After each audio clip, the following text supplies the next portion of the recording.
ಭಾರೀ ಮಳೆಯಿಂದ ಸರಣಿ ಅವಾಂತರಗಳು ಸೃಷ್ಟಿಯಾದ ಬಳಿಕ ಕೊನೆಗೂ ಬಿಬಿಎಂಪಿ ಎಚ್ಚೆತ್ತುಕೊಂಡಿದೆ. ಮಳೆಯ ಅವಾಂತರಕ್ಕೆ ಕಾರಣವಾಗಿದ್ದ ರಾಜಕಾಲುವೆ ಒತ್ತುವರಿ ತೆರವಿಗೆ ಬಿಬಿಎಂಪಿ ಸಿದ್ಧತೆಯನ್ನು ಆರಂಭಿಸಿದೆ. 1963 ಸ್ಥಳಗಳಲ್ಲಿ ರಾಜಕಾಲುವೆ ಒತ್ತುವರಿ ತೆರವು ಬಾಕಿ ಇದ್ದು, ಈ ಪೈಕಿ 162 ಕಡೆ ಒತ್ತುವರಿ ತೆರವುಗೊಳಿಸಲು ಬಿಬಿಎಂಪಿ ಮುಂದಾಗಿದೆ. ಈ ವಾರದಲ್ಲೇ ಬಹುತೇಕ ಒತ್ತುವರಿ ತೆರವು ಕಾರ್ಯಾಚರಣೆ ಪೂರ್ಣಗೊಳ್ಳುವ ಸಾಧ್ಯತೆ ಇದೆ. ಇನ್ನು ಒತ್ತುವರಿ ಸಮೀಕ್ಷೆಗೂ ಬಿಬಿಎಂಪಿ ಮುಂದಾಗಿದ್ದು 1639 ಕಡೆ ಸರ್ವೆ ಕಾರ್ಯ ನಡೆಸಲಿದೆ.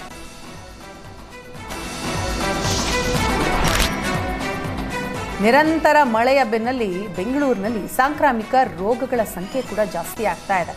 ಬೆಂಗಳೂರು ಒಂದರಲ್ಲೇ ಬರೋಬ್ಬರಿ 500ಕ್ಕೂ ಹೆಚ್ಚಿನ ಡೆಂಗಿ ಪ್ರಕರಣಗಳು ದಾಖಲಾಗಿವೆ. ಇನ್ನು ಮಲೇರಿಯಾ, ಚಿಕುನ್ಗುನ್ಯಾ ರೋಗಿಗಳ ಸಂಖ್ಯೆಯಲ್ಲೂ ಭಾರಿ ಏರಿಕೆಯಾಗಿದೆ.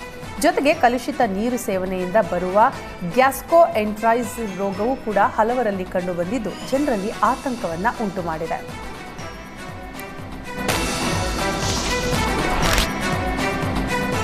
ರಾಜ್ಯದೆಲ್ಲೆಡೆ ಮಳೆರಾಯ ಅಬ್ಬರಿಸಿ ಬೊಬ್ಬಿರಿತಾ ಇದ್ದಾನೆ. ಆದರೆ ಜೀವನದಿ ಕಾವೇರಿ ಜಲಾನಯನ ವ್ಯಾಪ್ತಿಯಲ್ಲಿ ಮಳೆರಾಯನ ಸುಳಿವೇ ಇಲ್ಲದಂತಾಗಿದೆ.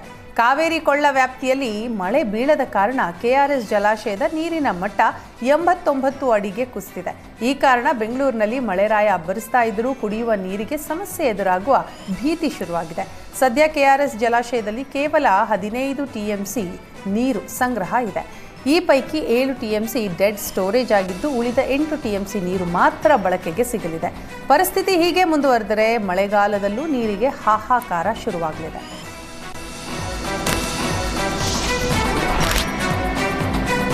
ಭಾರೀ ಮಳೆಗೆ ಬೆಟ್ಟದ ಮೇಲಿನಿಂದ ಭಾರೀ ಗಾತ್ರದ ಬಂಡೆಗಳು ಉರುಳಿ ಬಿದ್ದಿವೆ. ಕೊಡಗು ಜಿಲ್ಲೆ ಸೋಮವಾರಪೇಟೆ ತಾಲೂಕಿನ ದೊಡ್ಡಮನೆಕೊಪ್ಪದ ಮೂಕ್ರಿಗುಡ್ಡದಲ್ಲಿ ಈ ಘಟನೆ ನಡೆದಿದೆ. ಮೂಕ್ರಿಗುಡ್ಡ ವ್ಯಾಪ್ತಿಯಲ್ಲಿ ಕಳೆದ 3 ದಿನಗಳಿಂದ ಭಾರೀ ಮಳೆ ಆಗ್ತಾ ಇತ್ತು. ನಿರಂತರ ಮಳೆ ಹಿನ್ನೆಲೆ ಬೆಟ್ಟದ ಮೇಲಿನಿಂದ ಬಂಡೆಗಳು ಉರುಳಿ ಬಿದ್ದಿವೆ. ಪರಿಣಾಮ ಬೆಟ್ಟದ ಕೆಳಗಿನ ಕಾಫಿ ತೋಟಗಳಿಗೆ ಭಾರೀ ಹಾನಿಯುಂಟಾಗಿದೆ. ಸ್ಥಳಕ್ಕೆ ಕಂದಾಯ ಇಲಾಖೆ ಅಧಿಕಾರಿಗಳು ಭೇಟಿ ಕೊಟ್ಟು ಪರಿಶೀಲನೆ ನಡೆಸಿದ್ದು, ಭೂಗರ್ಭ ಶಾಸ್ತ್ರಜ್ಞರಿಗೆ ವರದಿ ನೀಡಲಾಗಿದೆ. ಬಂಡೆಗಳು ಉರುಳೋದಕ್ಕೆ ಕಾರಣ ಏನು ಅನ್ನೋದು ಪತ್ತೆ ಹಚ್ಚಲಾಗ್ತಾ ಇದೆ.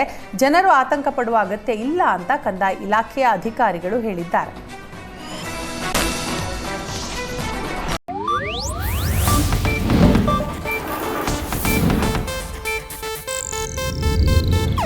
ಇದು ಏಷ್ಯಾನೆಟ್ ನ್ಯೂಸ್ ನೆಟ್ವರ್ಕ್ ಪ್ರಸ್ತುತಿ.